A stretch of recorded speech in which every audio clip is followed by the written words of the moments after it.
সকাল সকাল উঠেই দিদি পুজোটা দিয়ে নিল। ভাবছো কিসের জন্য? কারণটা তোমাদেরকে পরে বলছি। চলো আজকের ব্লগটা শুরু করা যাক। Hi guys, good morning, welcome back to arches world.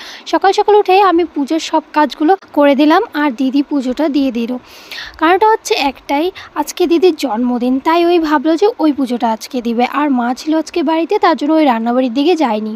আর আমি ওইদিকে ঘরের বাকি কাজগুলো করে চান টান করে চলে এসেছি। আর চলো দেখি গিয়ে মা আজকে কী রান্নাবাড়ি করছে। আজকে ছিল পনির, পোলাও, এইসবই রান্না করা হবে, কারণ আজকে দাদারা আসছে আর ওরা নিরামিষ খায়। শ্রাবণ মাস ধরেছে, তার জন্য এইসব। আর ওরা অনেক দিন পরে আসছে, তাই মা ভাবলো যে একটু কিছু স্পেশাল বানানো যাক। নিরামিষে বা কী স্পেশাল হয় এইসবই আরও।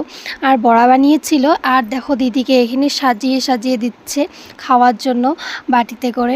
সঙ্গে বুনুও ছিল। আর দেখো বুনুর তো পনির একদম ফেভারেট, এত ওই পনির খায় যে ওকে যত পনির দেওয়া হবে ততই কম হয় ওর জন্য। এই দেখো আমার বোনের খাওয়া স্টার্ট হয়ে গেছে। আর ওর মুখের রিয়াকশনটা জাস্ট দেখবে, ফেসের কতটা ওই কাটিং করে। তারপর শেষে আমিও এখানে খেতে বসে পড়লাম। আর শেষ পাতে চাটনিও ছিল। তারপর দাদারাও চলে এসেছে। আর এটা হচ্ছে দাদার ছোট মেয়ে। এই দেখো দিদির জন্য কত চকলেট নিয়ে এসেছে। তারপর আমার আরেকটা দাদার মেয়েও দিদিকে একটা কার্ড দিয়েছে বানিয়ে, হ্যাপি বার্থডে কার্ড। এই দেখো কত সুন্দর করে বানিয়েছে। আর এই চকলেটও দিয়েছিল।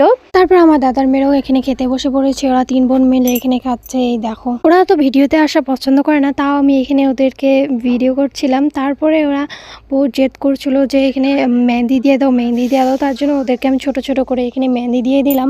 তারপর দিদির জন্য রাত্রে বৌদি বানিয়েছিল এখানে পায়েস, আর মা এখানে দিদিকে খাইয়ে দিচ্ছিল। তো আজকের ভিডিওটা এতটুকুই গাইস, দেখা হচ্ছে নেক্সট ভিডিওতে। ততক্ষণের জন্য টাটা, বাই।